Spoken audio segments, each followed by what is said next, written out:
मजलूमों, पीड़ितों, गरीबों, शोषितों की मसीहा, सर्वे समाज के मान और सम्मान की प्रतीक आदरणीय बहन कुमारी मायावती जी से निवेदन पूर्वक आग्रह करूंगा कि आए और अपने शब्दों से इस जनसभा को संबोधित करने का काम करें। आदरणीय बहन कुमारी मायावती जी।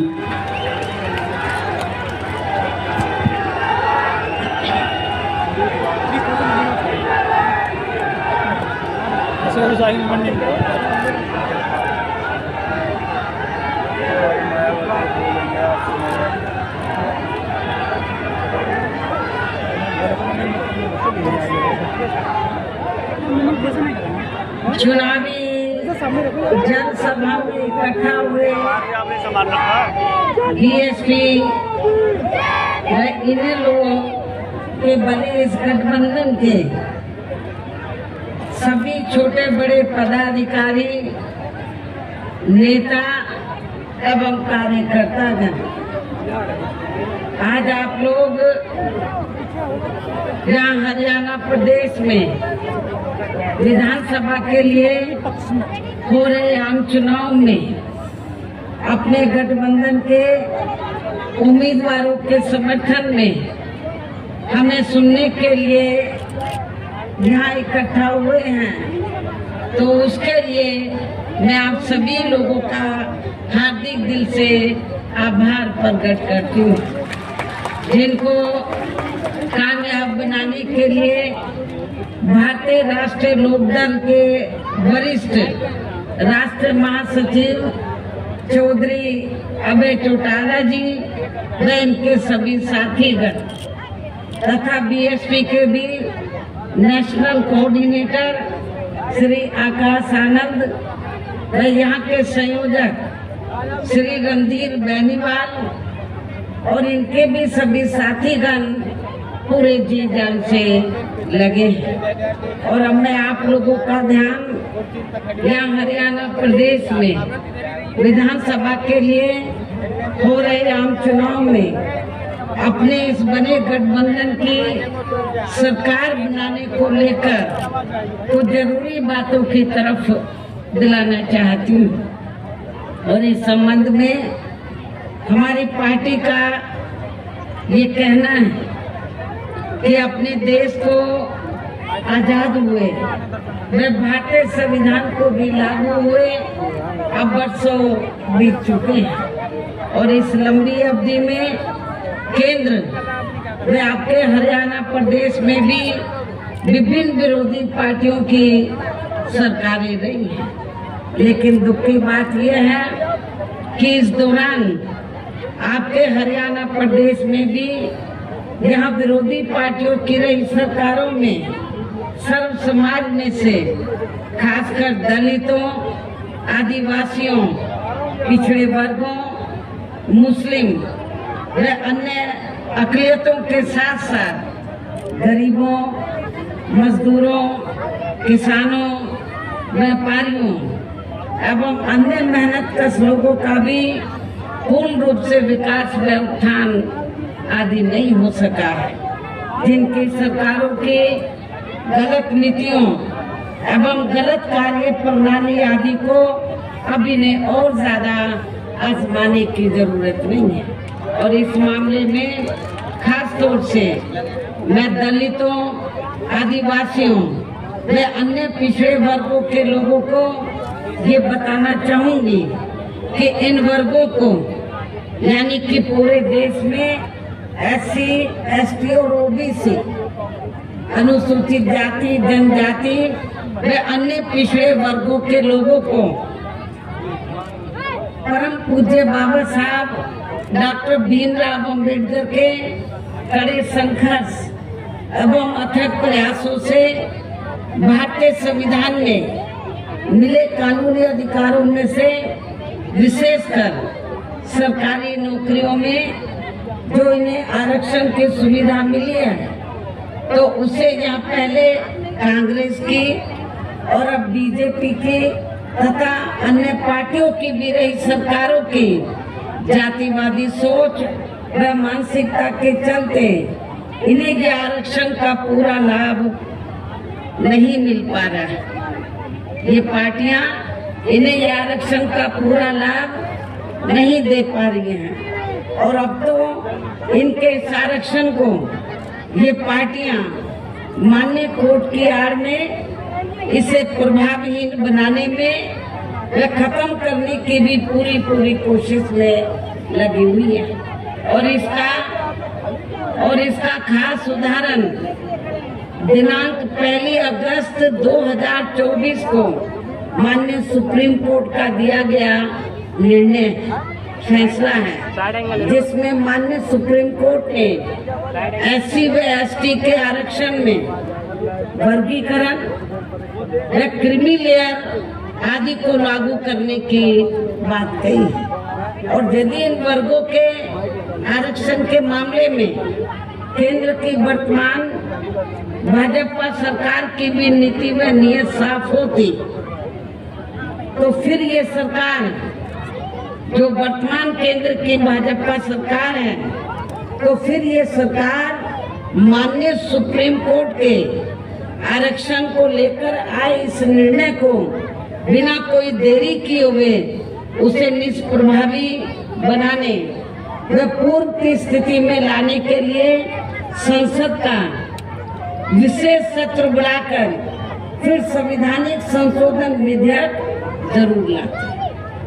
यदि वर्तमान केंद्र की भाजपा की सरकार की नीयत साफ होती आरक्षण के मामले में, माननीय सुप्रीम कोर्ट ने जो निर्णय दिया है तो वो उस निर्णय से आपका जो आरक्षण है आगे चलकर अब ये ना के बराबर रह जाएगा और आपको कोई ज्यादा लाभ मिलने वाला नहीं है। तो जो अभी तक आपको ये सुविधा मिल रही थी तो उस स्थिति में लाने के लिए तो फिर सुप्रीम कोर्ट का निर्णय है तो इसको कौन बदल सकता है? इसको सेंटर की सरकार बदल सकती है। वर्तमान में केंद्र की सरकार किसकी है? भारतीय जनता पार्टी की। हमने भारतीय जनता पार्टी की सरकार को ये कहा कि यदि आपकी दलितों, आदिवासियों और अन्य पिछड़े वर्गों के मामले में, खासकर SC ST के आरक्षण के मामले में यदि नीति आपकी स्पष्ट है, सोच सही है, तो फिर आपको जो माननीय सुप्रीम कोर्ट ने 1 अगस्त 2024 को जो निर्णय दिया है जिससे SC ST का आरक्षण निष्प्रभावी हो गया है और ये फिर खत्म हो जाएगा, तो फिर इसको प्रभावी बनाने के लिए और पूर्व की स्थिति में लाने के लिए फिर केंद्र सरकार की जिम्मेवारी बनती है कि वो पार्लियामेंट का विशेष सत्र बुलाए और विशेष सत्र बुलाकर उसमें संवैधानिक संशोधन विधेयक लाए। उसमें फिर हम देखते कांग्रेस और पूरा विपक्ष तो वो आपको सपोर्ट करता है नहीं करता है, जिन्होंने संविधान बचाने और आरक्षण को बचाने के नाम पर पूरे देश में दलितों, शोषितों को, पिछड़ों को गुमराह करके इनका वोट तो ले लिया, लेकिन जब माननीय सुप्रीम कोर्ट ने जजमेंट दिया तो जजमेंट के बाद इनको शांत हो गया है। ये सारी विपक्ष की पार्टियां,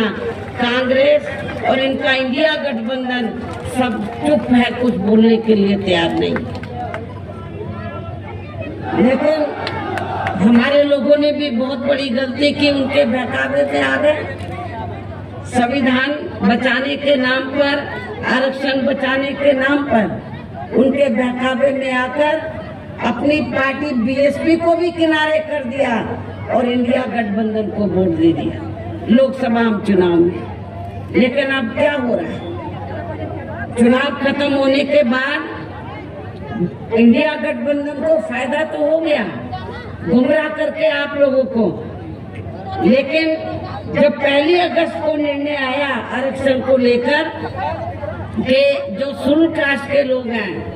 ट्राइब कम्युनिटीज के लोग हैं, दलित जो लोग हैं, आदिवासी लोग हैं, तो अब इनको जो पहले से आरक्षण मिल रहा था, जो इनका कोटा मुकर्रर था, जो पहले से आरक्षण मिल रहा था वो ना मिलके अब इनका वर्गीकरण किया जाएगा। जिनको जरूरत है उनको दिया जाएगा और शेड्यूल कास्ट में जो जातियां मजबूत होगी उनको किनारे कर दिया जाएगा। ये जजमेंट है। लेकिन ये आप लोगों को मालूम होना चाहिए कि जिन शेड्यूल कास्ट में जो जातियां कुछ आगे भी बढ़ी हैं, मुश्किल से 5-6% लोग बढ़े हैं, बाकी लोगों की सामाजिक, आर्थिक और शैक्षणिक स्थिति में अभी कोई ज्यादा बदलाव नहीं आया है।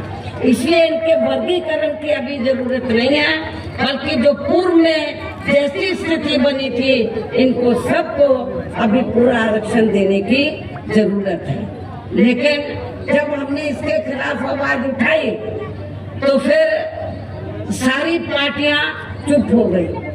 हमने बीजेपी को भी कहा कि सुप्रीम कोर्ट का जजमेंट है, आप संवैधानिक संशोधन विधेयक लाइए और आप उसे पार्लियामेंट में लाकर पास कराएं। हम अपोजिशन को भी देखेंगे, इंडिया गठबंधन को भी देखेंगे कि वो आपको सपोर्ट करता है नहीं करता है। तो जो बीजेपी की सरकार है सेंटर की, वो संवैधानिक संशोधन विधेयक अभी तक नहीं लाई है, अपोजिशन चुप है। तो ऐसी स्थिति में आप लोग एक बार तो धोखा खा गए, इनके बहकावे में आ गए इंडिया गठबंधन के, कांग्रेस के, और आप लोगों ने वोट दे दिया कि हम संविधान बचाएंगे, आरक्षण बचाएंगे।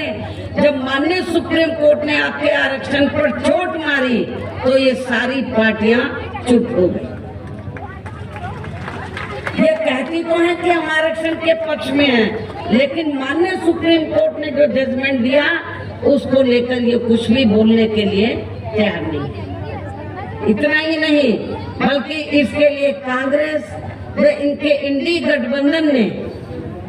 अभी तक भी केंद्र सरकार पर कोई दबाव नहीं बनाया है। और ऐसा करना तो बहुत दूर की बात रही, बल्कि इन्होंने माननीय सुप्रीम कोर्ट के इस निर्णय पर अभी तक कुछ भी खुलकर नहीं बोला है। और इस मामले में केंद्र की भाजपा सरकार व अधिकांश सभी विरोधी पार्टियां अभी तक भी चुप्पी साधे हुए हैं। यहाँ मैं ये भी बता देना चाहती हूँ कि माननीय सुप्रीम कोर्ट ने SC/ST आरक्षण में वर्गीकरण करने और क्रीमी लेयर को भी लागू करने का ये कार्य अब राज्य सरकारों के ऊपर ही छोड़ दिया। अब ये राज्य सरकारों के ऊपर ही छोड़ दिया है, जो अब अपने हिसाब से इसका पूरा राजनीतिक फायदा भी उठाएंगे। साथ ही इसकी आड़ में इन वर्गों को बांटकर इन्हें आपस में ही लड़ाएंगे। अर्थात अब ये पार्टियां फूट डालो वे राज करो की नीति का भरपूर फायदा उठाएंगी इस जजमेंट की आड़ में। जबकि संविधान के मुताबिक अभी तक क्या था ये जजमेंट आने से पहले, जबकि संविधान के मुताबिक किस जाति को SC/ST की सूची में शामिल करना है या नहीं करना है, तो इसका ये अधिकार अभी तक केवल संसद, किसको था, पार्लियामेंट को था। संसद व माननीय राष्ट्रपति जी को ही दिया हुआ था संविधान के मुताबिक, जिसे 1 अगस्त 2024 को माननीय